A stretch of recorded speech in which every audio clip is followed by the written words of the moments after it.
Continuando con el uso de la palabra, el senador Paternoy. Gracias, señora presidenta. Tengo una única certeza. Estoy seguro que después de la exposición que voy a hacer no voy a recibir los aplausos. Y quiero ser especialmente cuidadoso, medido y sobre todo respetuoso, especialmente respetuoso, porque esta es una ley sencilla, como se decía en la exposición de motivos, como se reseñaba, pero es una ley polémica, muy polémica. Es una ley polémica y también creemos nosotros que es una ley unilateral, que en realidad no cumple los objetivos que se propone. Y como y lo sabemos bien, ha sido un campo de ardua discusión, de mucha complejidad, lo señalaba muy bien el senador Martínez Huelmo. Yo no soy experto ni mucho menos en derechos de autor y es un campo complejo y el campo artístico-cultural es un campo especialmente complejo. En función de eso se han dado algunos supuestos, se han instalado algunos debates que determinan que nosotros tengamos una posición contraria a esta ley. En primer lugar, la ley es sencilla porque establece con un criterio general un plazo de protección de 50 a 70 años, casi podríamos decir al barrer, para distintas situaciones. Por ejemplo, modifica el artículo 14 de la vieja ley, esta que se señalaba como ley ADEO, que involucra autores y herederos, el artículo 15 de esa ley para obras de colaboración, el artículo 17 de esa ley para obras anónimas o seudónimas u obras colectivas, el artículo 18 de esa ley, que es muy importante, que extiende los derechos de 50 a 70 años para productores de fonogramas y organismos de radiodifusión, hasta el artículo 40, que le extiende los derechos al propio Estado, a los municipios o a las personas del derecho público. Y, por supuesto, modifica los ajustes que se hicieron en los artículos 7, 8 y 9 de la Ley 17.616 del año 2003, que supuso también un intenso debate. Y yo creo que ahí es clave, muy clave, la interpretación, el alcance que pueda tener el artículo 7 de esa ley, que es la que aumentaba los derechos de 40 a 50 años para los artistas, intérpretes y ejecutantes, que se podría considerar como un avance muy sustantivo, como una ampliación de derechos en términos de sujetos. Entonces, señora presidenta, cuando hablamos de derechos de autor y entramos a la discusión de derechos de autor, la ley de derecho de autor en realidad lo que regula es un conjunto de derechos, un conjunto de disposiciones que ponen en tensión el derecho a la propiedad del creador o del artista versus el derecho colectivo de la sociedad a poder adquirir, circular bienes culturales para todos. Ese es el gran desafío, la gran lógica que está detrás del marco regulador de los derechos de autor. Y en este punto yo quiero ser bien claro, yo no objeto en lo más mínimo, no establezco ninguna objeción a los derechos de autor y a los derechos que los artistas, los intérpretes, perciban una remuneración económica por su trabajo y por su obra. Esto es como muy obvio, pero lo tengo que dejar en claro, lo tengo que dejar asentado porque no es esa mi posición. Y tampoco estoy a favor de una posición de liberalización de contenidos que vayan en desmedro de los derechos de los creadores y de los artistas. No me afilio a esa perspectiva. Pero en el Uruguay hay un largo trayecto desde el año 37 hasta ahora en donde estos temas de tensión de los tiempos, de los plazos que regulan esos dos derechos fundamentales, el derecho del autor y el derecho colectivo al acceso a la circulación y a la difusión más amplia de los bienes culturales que consolidan un patrimonio cultural, es de alguna manera lo que está en cuestión y lo que regula la ley de derecho de autor. Yo no puedo interpretar que una ley de derecho de autor es una ley del artista. Yo no puedo interpretar que una ley de derecho de autor es una ley de seguridad social, que ataca las vulnerabilidades socioeconómicas de una gran, importante masa de artistas en el Uruguay o en cualquier parte. Más allá de que la ley le otorga monopolios o derecho de uso y de monopolio moral y patrimonial a los artistas, a los intérpretes, a los autores, no podemos entender que esta ley sea una ley de artista o una ley de seguridad social. Por lo tanto, muchos de los objetivos que se postulan no se cumplen, no se van a cumplir con esta ley, no se satisfacen con esta ley, van por otro carril. Y en realidad yo decía unilateral porque hemos estado hablando solo, al modificar la ley de derechos de autor, de los derechos de propiedad, que no los discutimos, pero hablamos solo de una parte. Nos quedamos con esta idea de la propiedad, pero estamos desconociendo por completo la otra parte que articula los derechos del dominio público, los derechos del libre acceso de la ciudadanía al disfrute de los bienes culturales como parte del patrimonio cultural nacional. Y esto le afecta, esta ley afecta en realidad, como vamos a ver después, el alcance de las posibilidades de ese dominio público. Lo que quiero decir, señora presidenta, que este no es un debate nuevo, no estamos instalados sobre algo que es objeto de tensión o de contradicciones, tiene un largo trayecto y en esta idea de ser claro, en esta idea de ser cuidadoso y de ser respetuoso, mi posición es esta y no es una posición contraria a los derechos de autor.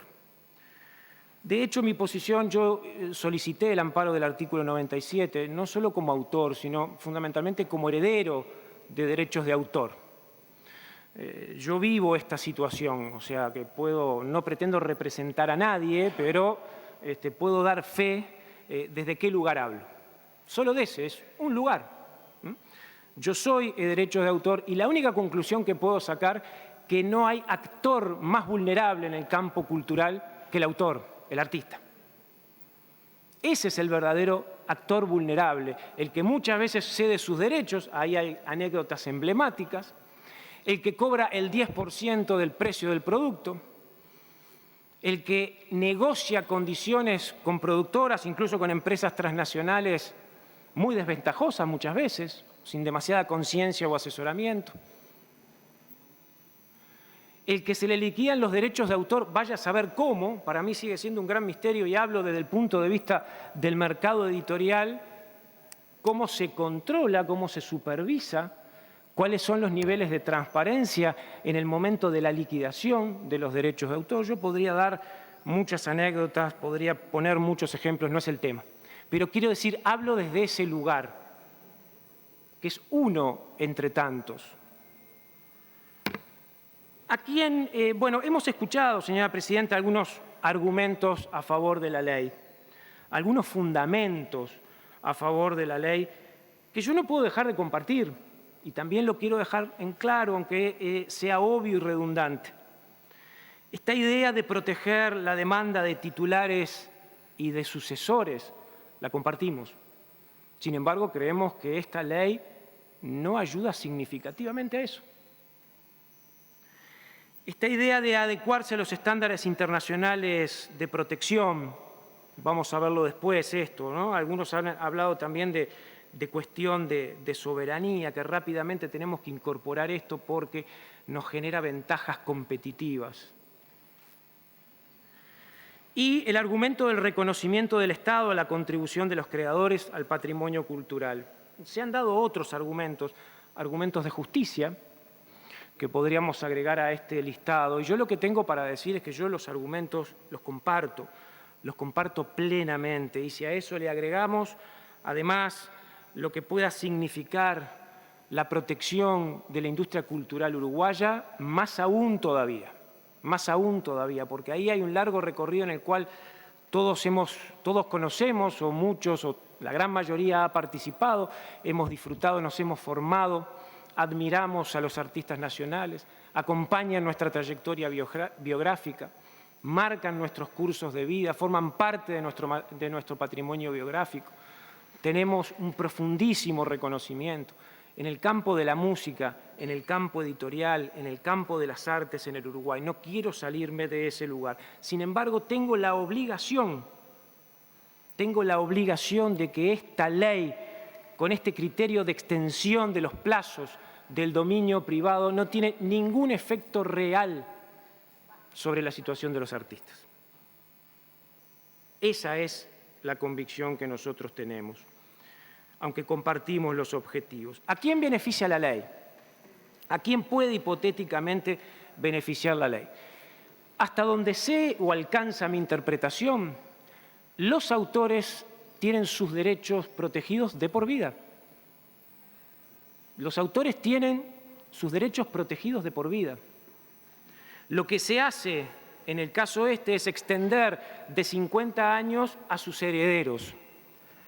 Por lo tanto, yo diría, es una ley que me beneficia y hasta diría agradezco al Poder Legislativo por esto, porque los derechos hereditarios de mi padre yo los cobraría hasta los 85 años, ahora los voy a cobrar hasta los 105 años. Y como tengo pensado llegar hasta ese entonces, me voy a ver muy beneficiado.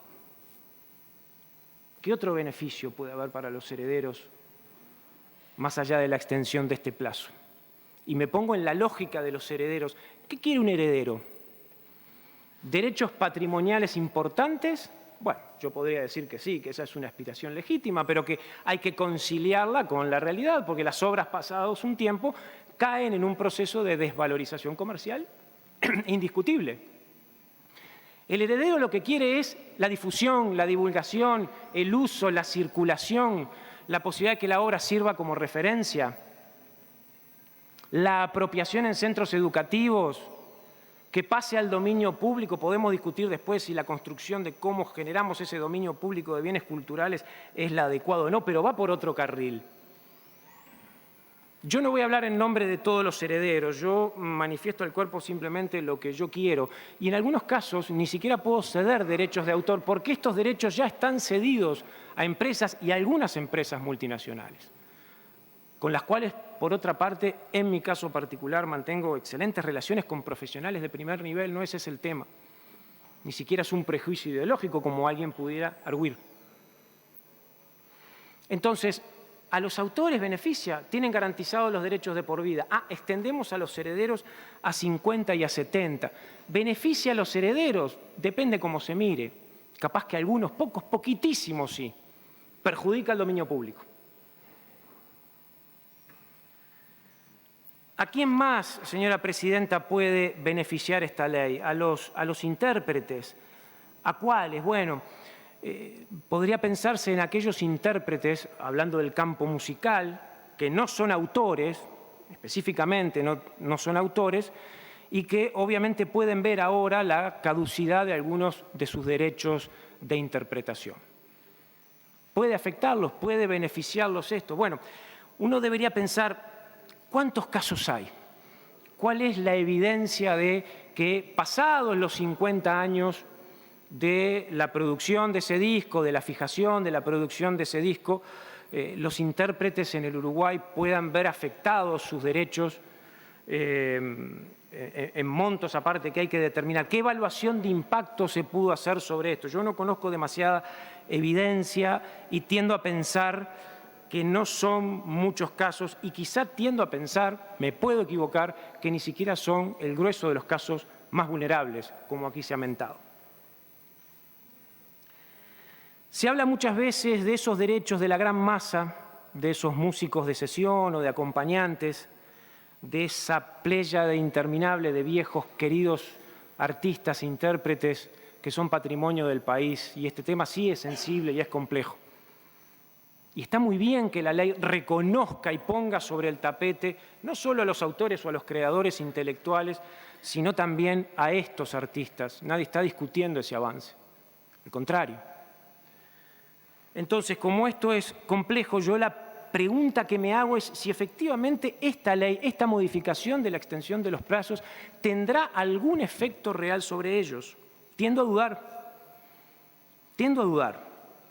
Más aún, incluso en la discusión que se dio a nivel de la bancada, si esto anterior fuera verdad, si alguien me pudiera decir, bueno, la extensión de estos plazos a intérpretes o ejecutantes es el gran núcleo de nuestros desvelos, Yo en particular, yo estoy ocupando hoy esta banca por razones circunstanciales y la senadora Moreira es quien ha trabajado este tema en profundidad, pero a título personal digo, bueno, yo hubiera estado dispuesto a que incluso para intérpretes, ejecutantes, tuvieran derechos de por vida, de interpretación y de ejecución, más los 50 años que ya tienen, porque ese es el otro punto. Cuando se hace la comparación internacional sobre la cuestión de los 70 años, tenemos que ver esos 70 años a nivel de la comparación internacional que comprende, si son derechos con posterioridad a la muerte del artista o son derechos que están marcados esos 70 años a partir del momento de la producción o de la fijación. Porque la interpretación en música a veces tiene un valor singularísimo, no es lo mismo que en el campo literario, ¿no? La interpretación marca una canción, marca un tema, la interpretación y la ejecución. Ahí tenemos el caso de Gardel. ¿Cuántas letras escribió Gardel? ¿Cuántas autorías tiene Gardel? Algunas. Pero él es ejecución, y Citarrosa, que era un gran autor también, pero es ejecución. Entonces uno podría pensar que el derecho del ejecutante, que el derecho del intérprete pudiera haber tenido un rango tan alto como el del autor. Y si era ese el objeto de nuestra preocupación, ¿por qué no le dimos a los intérpretes y a los ejecutantes derechos patrimoniales de por vida más los 50 años como los autores? No lo hace esta ley. No lo hace. Señora Presidenta, ¿a quién beneficia esta ley? Bueno, yo creo que el gran beneficiado es, con la modificación del artículo 18 de la Ley 9.739 y el artículo 9 de la Ley 17.616, son los productores de fonogramas, que pasan de 50 a 70 años. También son ellos especialmente beneficiados, o por lo menos comprendidos, amparados por la transformación de los tiempos. Y uno acá puede estar tentado porque el argumento no es mío, no es original, forma parte de los debates internacionales. El senador Martínez Huelmo decía que estas transformaciones normativas en otros países se hicieron sin resistencia. Puede ser, pero dieron lugar también a arduos debates. Y en el argumento de los debates, cuando se pasaba raya a estas modificaciones normativas, quedaban claro que eran las grandes editoriales y las grandes discográficas las que verdaderamente estaban detrás de estas modificaciones y se podían beneficiar objetivamente hacia atrás y hacia adelante en el tiempo con estas modificaciones. No quiero caer en un discurso antiempresista de barricada, no es la idea, porque acá puedo cometer la injusticia y no quiero ser injusto de meter todo en la misma bolsa y olvidarme del alcance de productores, de empresarios de música, de empresarios editoriales a nivel nacional. No quiero que esta argumentación que yo estoy haciendo roce siquiera el valor artístico, cultural, económico, significativo que para el país esos emprendedores, por llamarle de algún modo, han jugado. Si el argumento de a quién beneficia más objetivamente, en términos de lectura de campo objetivo en la cuestión cultural, se discute o no, por lo menos que no roce o que no deslice un comentario en desmedro de lo que ha sido, porque aparte el objetivo también es promover la cultura nacional. Y recuerdo a Benito Milla como fundador de ALBA, y recuerdo a Eber Raviolo como fundador de Benito Milla de ALFA, de Banda Oriental, y recuerdo a Edmundo Canalda de Fin de Siglo, y a Alberto Orelloni en Arca, y podría dar nombres también de personajes emblemáticos a nivel de las discográficas uruguayas. Lejos estos argumentos de ir en desmedro de esos emprendedores. Pero, más allá de esto, nosotros tenemos que hacer una evaluación de los efectos más o menos objetivos en términos de los efectos que efectivamente la ley puede llegar a tener. Y me voy a detener, señora Presidenta, en algunas de esas consecuencias, algunas son conocidas. El campo artístico, aquí se habló mucho del artista, del autor, de sus derechos, y creo que quedó clara que la posición nuestra no es contraria a los derechos de los artistas, pero el campo en sí mismo es un campo complejo, muy complejo, porque aparte hay tramas superpuestas de intereses, muy desigual y de poderes muy diferentes. Esto como en casi todos los campos sociales. No puede decir, bueno, el mundo del arte, el mundo cultural es un mundo homogéneo, podrá ser homogéneo en términos de representaciones discursivas, pero en términos reales es profundamente desigual. Y hay actores y hay jugadores que tienen posiciones monopólicas y posiciones dominantes dentro de ese campo. Por eso los efectos de esta ley hay que analizarlo en función de esas consecuencias o de algunas de las consecuencias que nosotros pudiéramos establecer. Hasta donde yo sé, no tenemos normas que protejan a los artistas, o por lo menos que protejan a los autores y a los intérpretes en contextos de vulnerabilidad en el marco de la expansión de las industrias culturales. No tenemos esas leyes, es un debe. Es un debe, creo que hasta donde yo sé es un debe y creo que esta ley no lo remienda, no lo resuelve, lo deja intacto. Extender los plazos de derechos patrimoniales retrasa las posibilidades de acceso al dominio público. Y hay una cantidad de obras de enorme relevancia, yo no puedo estimar cuántas, pero puedo imaginar que son muchas, que no tienen valor comercial, que tienen un altísimo valor cultural, que quedarían por fuera de la incorporación al dominio público. Y acá hemos estado hablando mucho de derechos de propiedad privada, pero están también los derechos del reconocimiento, que es una pulsión central del impulso creador. Tan importante como la otra, o en medidas que no podemos saber, depende de cada caso, pero les puedo asegurar que el impulso del reconocimiento y de la difusión es tan fuerte o es tan grande para el artista como que sus derechos de propiedad puedan ser amparados. Y dejarlos por fuera del dominio público es impedirle ese derecho de reconocimiento. Hasta donde yo sé, y recalco esto de que no soy experto en estos temas, tenemos un dominio público pagante, que es una singularidad también del proceso de la regulación del derecho de autor en el Uruguay, que recauda poco, pero esa recaudación de ese dominio público pagante va directamente a fondos de promoción cultural. Tiene un efecto de construcción de política pública que podemos discutir sobre su eficacia, su eficiencia, su calidad, etcétera, etcétera. Pero tiene un efecto redistributivo importante. Y acá hay un problema, el senador Bordaberry hablaba de justicia. Yo hablo de justicia generacional o intergeneracional. Mientras que estamos preocupados, y está bien que estemos preocupados por los derechos de obras que se produjeron 50 años atrás, la extensión de estos plazos que retrasan el dominio impiden que recursos fortalezcan proyectos de promoción cultural que están destinados fundamentalmente a los más jóvenes o a los jóvenes artistas. Se habla que esta ley puede tener un impulso, puede tener un efecto interesante desde el punto de vista de la promoción del comportamiento creativo. Acá hay algunos artículos económicos que han demostrado que en realidad la extensión del plazo no tiene ningún efecto real, ningún efecto sustantivo sobre el comportamiento creativo. No establece ningún estímulo.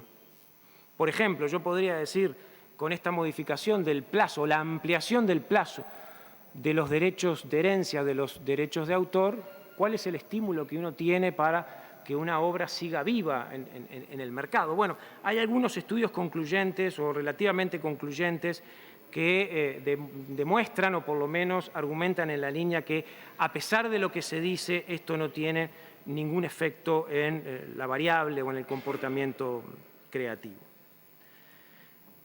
¿Qué cantidad de obras después de la aprobación de esta ley volverían al dominio privado? ¿Cuántos derechos se verían afectados? ¿Qué estimación estamos haciendo o qué estimación hacen quienes promueven esta ley de las consecuencias que eso puede traer? De la pérdida de derechos también, porque pasar del derecho, digamos, salir del dominio público puede leerse como una pérdida de derechos en una clave de tensión, en una clave contrapuesta, como lo mencionamos anteriormente. Llevar la perspectiva o llevar la extensión de los plazos a un marco internacional, a los convenios, a los tratados, a los acuerdos comerciales, a los tratados de libre comercio. Este es un tema también muy discutible porque en los argumentos que se dan De alguna manera la idea que queda es que el mundo ha ido como evolucionando espontáneamente, naturalmente, a golpe de una conciencia clarividente de que había que extender los derechos de autor, pero esos procesos se han dado por presiones, por lobbies muy fuertes, por tener las llaves de los controles de algunos mercados. Entonces, se ha llegado a ese número mágico de los 70 años y en realidad, bueno, se habla del argumento de la soberanía, cuando en realidad uno podía interpretar esto exactamente al revés, señora presidenta. Que por cuestiones de soberanía hay algunos acuerdos internacionales, algunos tratados comerciales, algunas recomendaciones en particular que exhortan a los países a tener un cierto margen de maniobra. Quedándonos con los 50 años, tenemos un cierto margen de maniobra para defender también esos derechos del dominio público, para defender patrimonio cultural.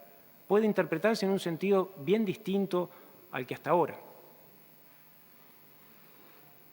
Es curioso, ¿no? Porque cuando discutimos leyes penales, señora presidenta, y nosotros argumentábamos hay que responder a los convenios, los tratados internacionales, las medidas que se nos dicen que no hagamos esto, muchas veces se reclama el Estado es soberano y la soberanía penal debe ser más o menos inmune a los argumentos o a las normas que podrán estar muy bien inspiradas, pero no nos afectan, no son vinculantes. Cuando se trata de derechos comerciales o derechos de propiedad, no somos soberanistas, somos globalistas y hacemos los mandados antes que se nos impongan condiciones necesariamente.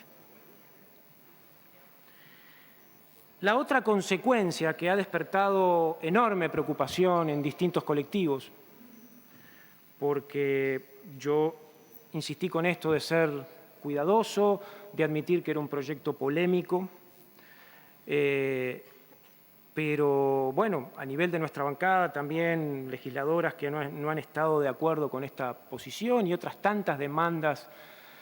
El propio Consejo de Derechos de Autor del Ministerio de Educación y Cultura, por mayoría, hizo un dictamen contrario a la aprobación de esta ley, la Asociación de Bibliotecólogos. Hay un conjunto de actores que han manifestado sus pareceres contrarios, en donde el extender el dominio privado en realidad no permite avanzar sobre la actualización y la discusión pendiente sobre la necesidad de establecer excepciones y limitaciones imprescindibles para salvaguardar los derechos de la educación, de los archivos, de la enseñanza, en un capítulo complejísimo, pero que dejamos en borrador. Y me consta que este tema fue tratado, fue trabajado, se le dio curso legislativo que fue muy resistido y muy frustrante también, porque era una oportunidad que el país avanzara en ese sentido, en esta idea de conciliar derechos, ¿no? De que los derechos de propiedad autoral o de interpretación, pero que al mismo tiempo habilitara el camino de las excepciones y las limitaciones para la protección de otros derechos. Estoy terminando, señora presidenta. Yo estoy convencido que estamos dando satisfacción a una demanda corporativa y no logro visualizar objetivamente cuál es el beneficio de esta ley. Lo digo con convicción y lo digo con respeto. Yo creo que efectivamente el resultado final es que las lógicas empresariales y comerciales, sobre todo de las grandes multinacionales, ponen un candado y ponen un candado importante al patrimonio cultural del Uruguay. Por eso esto se ha dado en otros países, se dan los mismos argumentos, se da la misma metodología y lamentablemente no creo que esto impida la fuga o la emigración de talentos uruguayos hacia otros lados. Ojalá me equivoque, pero estoy convencido que esto tampoco lo resuelve. Señora presidenta, cuando estamos ante legislaciones... Vamos a votar una prórroga del horario del senador Paterna. Se está votando. 20 en 21. 20 en 21, afirmativo, puede continuar. Gracias, presidenta. Muchas gracias. Yo estoy terminando.